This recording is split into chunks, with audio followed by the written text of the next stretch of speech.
Padilla. Ako talaga inaamin ko yan. Idol ko yan dati. Yung mga pelikula niyan, kay Bina Morales, pinanood pa namin yan sa Aliw Cinema, sa May Kawayan. Doon pa lang noon may sinihan sa Aliw Cinema, saka sa Baliwag. Tinatakas ako ng mga namin, mga kasambahay ng ng nanay ko, saka ng mga tita ko. Pag manonood sila, tinatakas ako, sinasama ako sa May Kawayan. Talagang nanonood po kami ng mga pelikula niya ni Robin Padilla. Yung Ang Utol Kong Hoodlum, yung Baby Ama, yan yung talaga yung isang gustong-gusto ko, yung Baby Ama. Pero syempre nung pumasok si Robin Padilla sa politika, hindi ko po binoto. Kahit idol ko yan noon sa pelikula, hindi ko po yan binoto. Ngayon, eto nasa screen natin, kita nyo naman, napakaganda ni Mariel Rodriguez, di ba? Kita nyo naman, kahit na ilang taon na mukha pa rin parang 21 years old lang di ba? Napakaganda ni Mariel. At magaling din host yan. Alam pala tayong problema kila Mariel sa kanilang mga pagiging artista. Kuya Henry. Kaya lang, ang problema, nitong nagbigay po ng pahayag si Mariel Rodriguez patungkol po dito sa kanyang asawa, doon na tayo parang nagkaroon ng parang na natin, na parang teka, Miss Mariel, parang niloloko mo mga Pilipino sa sa iyong salita, sa iyong binibigkas, sa mga binibigkas mo. Kasi katulad niyan, meron pong naging pahayag tong si Mariel, 2022 pa pala to. 2022 pa pala tong video. Ito yon from our friend si Laitera. Ito yung video. Panoorin po ninyo pakinggan po ninyo maigi kasi importante po ito dahil yung pong susunod nating video na ipe-play may kinalaman po dito. Hindi naman lang pagiging genuine ang criteria para makapasok sa Senado dahil gagawa ng batas.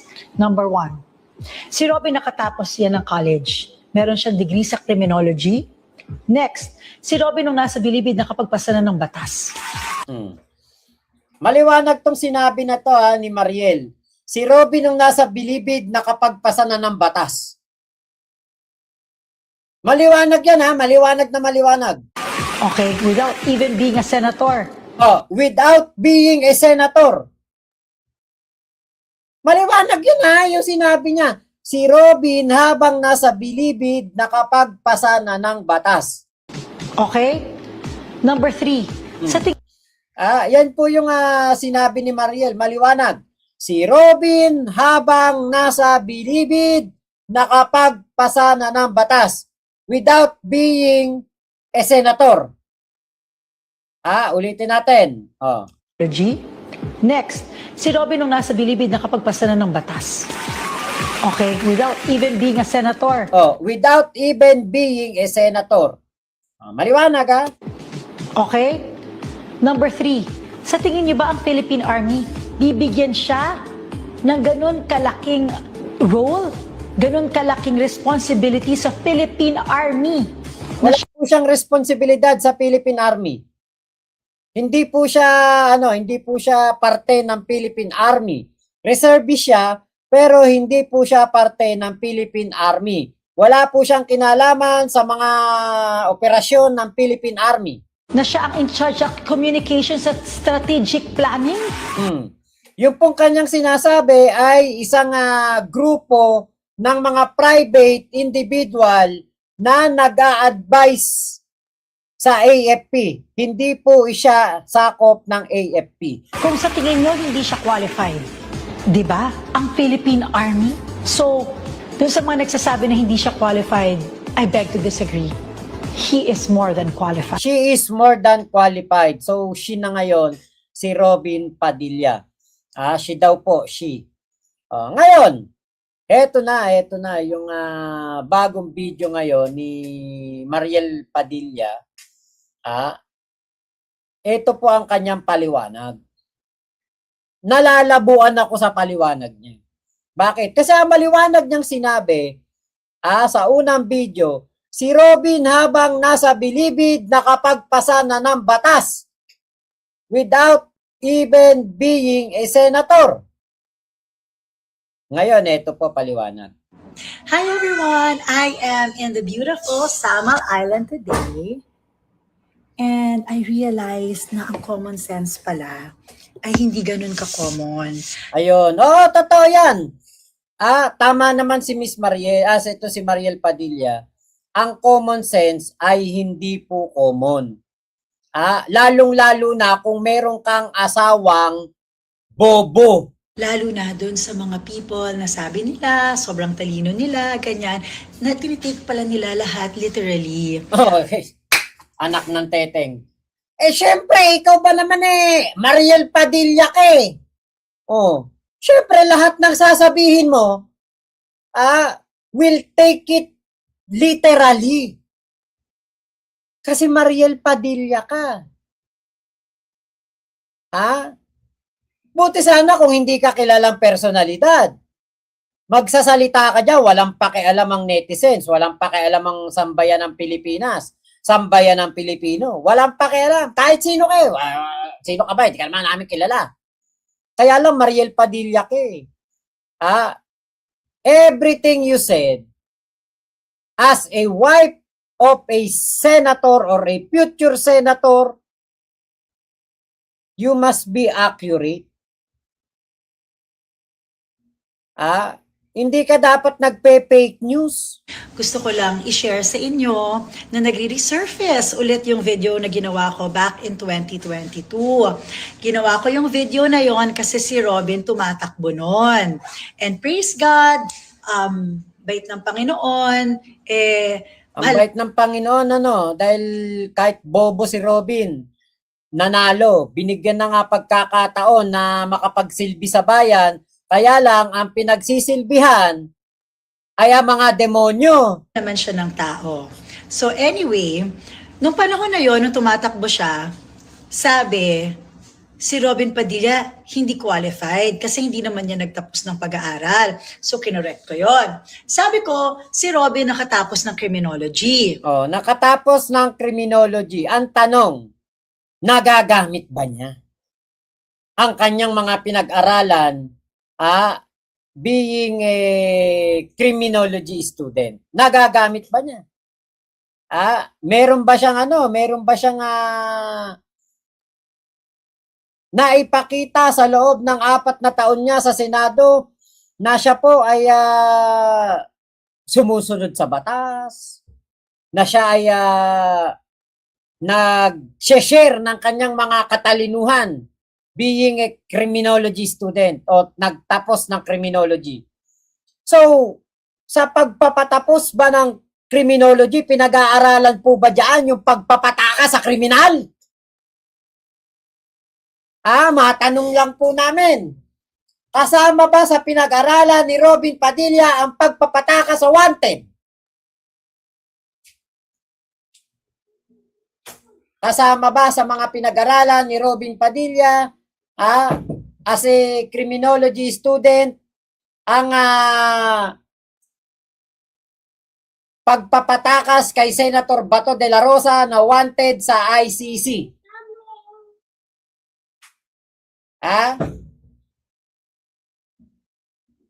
Alam niya nang wanted yung tao? Alam niya nang mayroong papalabas na warrant of arrest? Criminology student, nagpapatakas ng kriminal? Di ba mas kahiya-hiya? Nagtapos pala ng criminology pero hindi natin makita ang pagiging anti-criminal ni Robin Padilla. Bagkus, nakitaan natin siya ng pagiging pro-criminals. Tapos tinatanong din ng mga tao, anong gagawin yan? ang trabaho ng isang senador ay gumawa ng batas. Oo nga, totoo naman. Ano ba ginagawa niya? Puro katarantaduhan. Puro pagsisilbi lang kay Digong. So sinabi ko na nasa bilibid pa lang siya, gumagawa na sila ng batas. Tinake yan ng literally. Siyempre, hindi ka naman makakapagpasa ng batas kung hindi ka senator, kung hindi ka legislator. Pero siya po kasi yung case study niyan. Siya po kasi yung dahilan kaya nabuo yung pag-amend nung batas na yon. Bakit mo sinabi na si Robin, habang nasa bilibid, nakapagpasa ng batas? Ba't mo sinabi yun? Pwede sana sinabi mo, si Robin ang naging case study. Gumawa ka ng statement na gano'n eh. Si Robin habang nasa bilibid, nakapagpasa na ng batas without even being a senator. Sinabi mo na yun eh.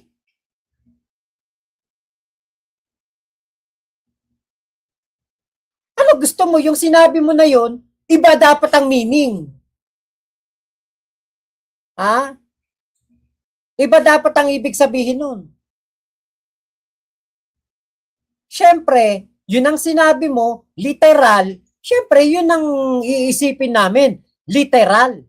Known as the Robin Padilla Law, ang RA 8294. So eto na nga. Sa tingin niyo, Ewan ko lang kung meron ba talagang Robin Padilla Law Alam nyo, sa totoo lang, ngayon ko lang nadinig yan na mayroong Robin Padilla Law Ano yun natin? Tignan natin magtanong tayo. Para sigurado, meron ba talagang Robin Padilla Law? Meron ba talagang Robin Padilla Law? Tignan natin kung ano ang sagot po dito para maliwanag. Nako, meron daw talaga. Robin Padilla ang buong pangalan niya. Hindi pala. Robin Padilla Law. Teka, ulit natin. Kala ko meron na talaga Teka, mali. Okay. Ayan. Tignan natin kung ano sagot. May tinatawag daw talagang Robin Padilla Law pero may importanteng paglilinaw. Ang tinutukoy ng ilang tao ay Republic Act number 8294. Isang batas na nag-amyenda sa mga probisyon tungkol sa illegal and lawful possession of firearms and explosives. Hindi ito opisyal na pangalan ng batas at hindi rin ito batas na isinulat o pinasa ni Robin Padilla bilang senador. Ayun! 1997 daw ito naipasa bago pa siya naging senador. Ang bansag na Robin Padilla Law ay nauugnay sa kanya dahil sa kasong kinakaharap niya noon na may kinalaman sa illegal possession of firearms. Yun pala yun. Yun po yung tinutukoy dito. So kung ang tanong daw po ay may batas bang opisyal na ang pangalan ay Robin Padilla Law? Wala! Robin Padilla Law ay palayaw bansag lamang, hindi official title ng isang Republic Act. Yun pala yun. Wala talagang Robin Padilla Law.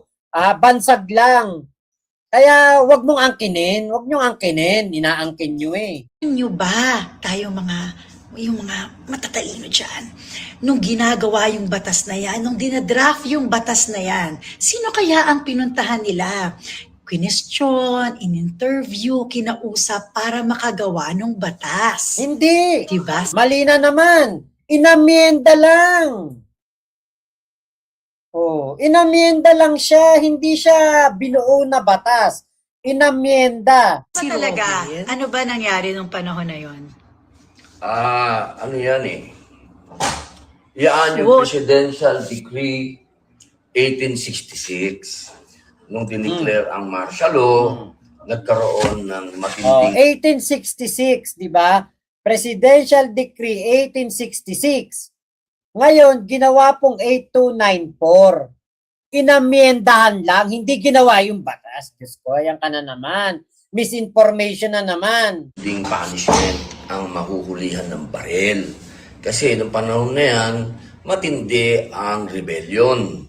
Kaya ang naging sentensya niyan ay kung hindi death sentence, life sentence. Ngayon, nung tayo po ay nangulungan, nagkaroon ng pagkamulat yung ating mga mambabatas. Nakita nila na ang tagal na nito, martial law pa, 1995 na, bakit hindi pa natin ito naamendahan? Kaya po nagkaroon ng mga public hearing. Kasi hindi naman po pwede na mag-aamenda ka ng batas na hindi magkakaroon ng public hearing. So, diyan po sa isinagawa na yan, nagkaroon po ng mga interview sa amin, diyan po sa Bilibid, sa New Bilibid Prison. At siyempre po, alam po ninyo, hindi lang po daan ang apektado ng batas na yan. Katunayan, nung pumasa yung batas na yan, na RAA 294, libo po ang, ulitin ko po Hindi, yan talaga, ginawang amyendahan yan ni nitong si Bong Revilla daw ang nag-amyenda niyan. Kasi nga kaya po ito aamyendahan kasi nga merong Robin Padillang nakakulong. Si Ramon Revilla Sr. pala ang nagpanukala nito. Hindi si Bong Revilla. Ramon Revilla Sr. Tignan nga natin kung ano sinabi ni Robin. O ng mga public hearing. Kasi hindi naman po pwede na ang tagal na nito, martial law pa, 1995 na, bakit hindi pa natin ito naamendahan? Kaya po nagkaroon ng mga public hearing. Kasi hindi sentence, life sentence. Ngayon, nung tayo po ay nangulungan, nagkaroon ng pagkamulat yung ating mga mambabatas. Nakita nila na ang tagal na nito, martial law pa, At siyempre po, alam po ninyo, hindi lang po daan ang RAA 294, libo po ang, ulitin ko po ang lumayan. Kaya yan po ay hindi naman po, ang tawag nga nila po dyan sa informal, hindi po formal, informal, ay Robin Padilla Law. Dahil nagkaroon po ng pagkamulat nung ako po ay nakulong. Iyan po ngayon ang nagpababa ng mga sentensya ng mga bilanggo na masasabi pong nagkaroon ng hindi patarungan. Dahil nga po dyan sa tinatawag natin na PD 1866. Ang mga gumawa po niyan ay si Senador Ramon Revilla Sr. At si Congressman Raul Daza. Tama naman pala, Ramon Revilla Sr. Ngayon, kung kung tatanungin po talaga kung merong Robin Padilla Law, wala po talaga. Yung pong Republic Act number 8294 ay totoo pong batas. Na-aprobahan ito noong June 6, 1997 at ang official na title nito ay batas na nag-aamyenda sa Presidential Decree 1866 tungkol sa illegal unlawful possession, manufacture, sale, acquisition at disposition ng firearms, ammunition at explosives. Ngayon, hindi po ito Robin Padilla Law ang official name nito. Hindi po ito talagang Robin Padilla Law. Informal nga lang. Parang nickname lang niya. Kasi nga, siguro naisip nitong tatay ni Bong Revilla para mababaan nitong matulungan nitong kapwa niya artista na nakakulong, 'di ba? Pinababaan po ang mga sentensya sa mga katulad nito, sa mga low-powered firearm. Kaya po ang nangyari, 'di ba, napababa sentensya ni siguro, nitong si Robin Padilla, pero 'di ba, pinardonan lang din naman ito ni Digong. Yun ang naging dito, pinardonan lang. 'Di ba, na-pardon. Kaya alam nyo, dapat ang sinasabi mo diyan, Mariel Padilla, noong si Robin Padilla ay nakakulong, naging case study siya. Isa siya sa mga na-interview kung bakit nagkaroon ng RA 8294. Hindi yung sasabihin mo, ganito, ito kasi sinabi niya, ito maliwanag na maliwanag, ito sinabi niya. Si Robin nakatapos yan ng college. Meron siyang degree sa criminology.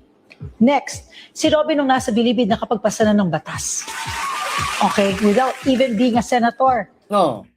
Si Robin Padilla nasa bilibid nakapagpasa na ng batas without being a senator.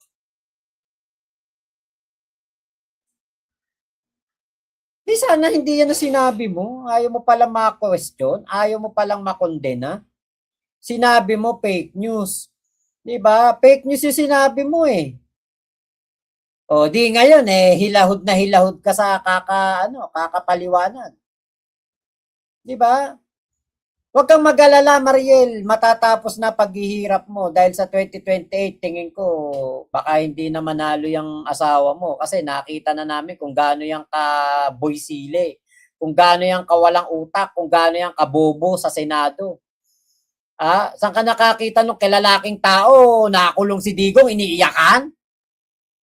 Sabi pa niya, kahit sunugin siya, mangangamoy Duterte siya, Duterte pa rin siya.